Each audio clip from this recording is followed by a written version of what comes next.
പാലയിലെ ഒരു അവസാന കണക്കുകൂട്ടൽ എങ്ങനെയെന്ന് ഷോൺ ജോർജിനോട് ചോദിക്കാം. എന്താണ് ഒരു കണക്കൂട്ടിൽ? 55,000 വോട്ടിൽ താഴില്ല എന്നാണ് എൻ്റെ വിശ്വാസം. അത് കൂടാം. നിഷ്പക്ഷ വോട്ടർമാരുടെ ഒരു വലിയ പിന്തുണ ലഭിച്ചിട്ടുണ്ട്. അതുകൊണ്ട് തന്നെ നമുക്കത് എസ്റ്റിമേറ്റ് ചെയ്യാൻ പറ്റില്ല. പിന്നെ യുവാക്കളുടെ ഒരു വലിയ പിന്തുണയും എനിക്ക് ലഭിച്ചിട്ടുണ്ട്. പാലായുടെ വികസനത്തെക്കുറിച്ചാണ് ഞാൻ ചർച്ച ചെയ്തത്. അതിന് വലിയ അംഗീകാരം കിട്ടിയിട്ടുണ്ടെന്നാണ് എൻ്റെ വിശ്വാസം.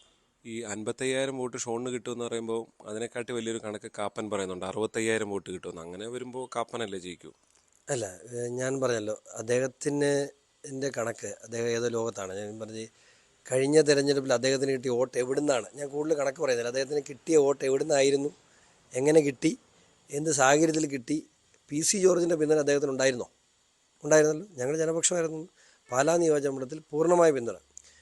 പൂഞ്ഞാർ നിയോജകമണ്ഡലത്തിൻ്റെ 6 പഞ്ചായത്തിലും അദ്ദേഹത്തിൻ്റെ കൂടെ നടക്കുന്ന PA പോലും PC ജോർജ് അദ്ദേഹത്തിന് കൊടുത്തതാണ്. അപ്പോൾ അതുകൊണ്ട് തന്നെ ആ പിന്തുണ മാറുമ്പം തന്നെ പോയല്ലോ, പിന്നെ കൂടുതൽ പറയേണ്ട കാര്യമില്ല.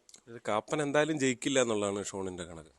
അല്ല, ഞാനിപ്പോൾ പ്രാർത്ഥിക്കുന്ന അദ്ദേഹത്തിന് എങ്ങനെയെങ്കിലും 35,000 വോട്ട് മുകളിൽ വരണമെന്നുള്ള മാത്രമല്ല. ഇന്നലത്തെ അവരുടെ പെർഫോമൻസ് വളരെ മോശമായിരുന്നു. മോശമെന്ന് പറഞ്ഞാൽ ബൂത്തിൽ ആളില്ലായിരുന്നു.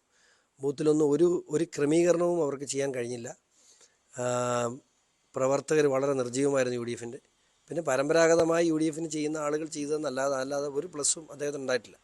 അത് മാത്രമാണ് എനിക്കിപ്പോൾ ഒരു പേടിയുള്ളത്. ഒത്തിരി താഴെ പോയാൽ എന്താവും എന്നുള്ളൊരു പ്രശ്നം. ഈ ബൂത്തിൽ ആളില്ലാത്ത ചൂടായ സമയത്തൊന്ന് മാറി നിന്ന സമയത്താണ് നിങ്ങൾ അത്തരം പടങ്ങളൊക്കെ എടുത്തതെന്നാണ് കാപ്പൻ പറയുന്നത്. ഞാൻ ആര് പടം എടുത്തേ? BJPയുടെ പലരുടെയും ഹാൻഡിലുകളിലൊക്കെ അങ്ങനെ ഒഴിഞ്ഞ ബൂത്തുകളുടെ പടമൊക്കെ കണ്ടു. അത് എടുത്തത് ചൂടുള്ള അങ്ങോട്ടും ഇങ്ങോട്ടും മാറുന്ന സമയത്താണ് BJPയുടെ അത്തരം ബൂത്തുകളില്ലേ. അപ്പോൾ ഞാൻ എത്രയോ ബൂത്തുകളിൽ ചെന്നപ്പം ഇവന്റ് മാനേജ്മെന്റ് ഗ്രൂപ്പാണ് ഈ ബൂത്തുകളിലെല്ലാം ആളെ വെച്ചിരുന്നതെന്നാണ് കാപ്പൻ പറയുന്നത്. ഒരു പാർട്ടി, BJP അത്ര മോശമായ ഒരു പാർട്ടിയൊന്നുമല്ല. പാലായിൽ 9,800 മെമ്പർഷിപ്പുള്ള രാഷ്ട്രീയ പ്രസ്ഥാനമാണ്. എന്തായാലും 10-25,000 വോട്ടുള്ള രാഷ്ട്രീയ പ്രസ്ഥാനമാണ്. അപ്പോൾ അതുകൊണ്ട് BJPക്ക് അത്രയും ദാരിദ്ര്യമൊന്നുമില്ല. ഒരു നിയോജകമണ്ഡലം കമ്മിറ്റി മര്യാദയ്ക്കില്ലാത്ത ആളുകളാണ് BJPയെ കുറിച്ച് കുറ്റം പറയുന്നുള്ളതാണ്. എന്തിന് സ്വന്തം പാർട്ടിക്ക് രജിസ്ട്രേഷൻ ഇല്ല. അപ്പോൾ അത്തരം ആളുകൾ BJPയെ ഇത്തരത്തിൽ വിമർശിക്കേണ്ട കാര്യമില്ല. BJPക്ക് എന്താണെങ്കിൽ ആ ഗതികേട് പാലായിൽ നിന്ന് മാത്രമല്ല, ഇന്ത്യ മഹാരാജ്യത്ത് ഒരു നിയോജകമണ്ഡലത്തിനും BJPക്ക് ആ ഗതികേടില്ല. ഇപ്പോൾ ഷോൺ ഒന്നാമത് എത്തും എന്ന് പറയുമ്പോൾ രണ്ടാമത് ജോസ് കെ മാണി ആണെന്ന് കൂടി മനസ്സിലാക്കണ്ടേ ഈ പറഞ്ഞ കണക്കനുസരിച്ചാണെങ്കിൽ?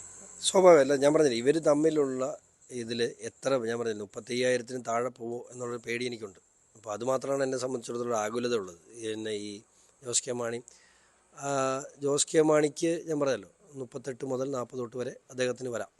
അപ്പോൾ ഈ കാപ്പന് കുറഞ്ഞാൽ എന്താവും എന്നുള്ളൊരു ചിന്താഗതി നമുക്കുള്ളൂ. സ്വാഭാവികമായിട്ടും ഈ ഏറ്റക്കുറച്ചിലുകളിലായിരിക്കും എന്നെ സംബന്ധിച്ചിടത്തോളം എൻ്റെ ഭൂരിപക്ഷം ഉണ്ടാകുക. അതുകൊണ്ട് തന്നെ എനിക്ക് ഭൂരിപക്ഷം പ്രവചിക്കാൻ കഴിയാത്തത്. ഈ തെരഞ്ഞെടുപ്പ് കാലത്ത് വലിയ സൈബർ ആക്രമണം ജോസ് കെ മാണിയുടെ ഭാഗത്ത് നിന്ന് കാപ്പൻ ഉണ്ടായി എന്നാണ് അവർ പറയുന്നത്.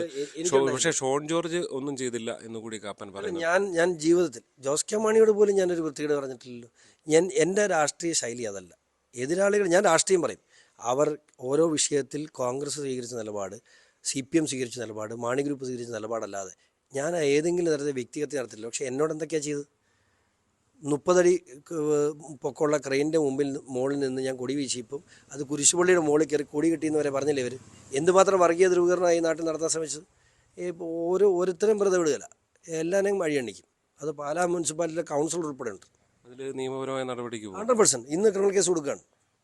വർഗീയ ധ്രുവീകരണത്തിന് ശ്രമിക്കുകയും വർഗീയ സംഘർഷം ഉണ്ടാക്കാൻ ശ്രമിക്കുകയും ചെയ്തിട്ടുണ്ട്. അതൊക്കെ നിർബന്ധമായി ഇവിടെ വലിയ രീതിയിൽ വർഗീയ ഭിന്നിപ്പുണ്ടാക്കാൻ ശ്രമിച്ചു. അത് പാലാ മുനിസിപ്പാലിറ്റി കൗൺസിലർ ഉൾപ്പെടെ ഉണ്ട്.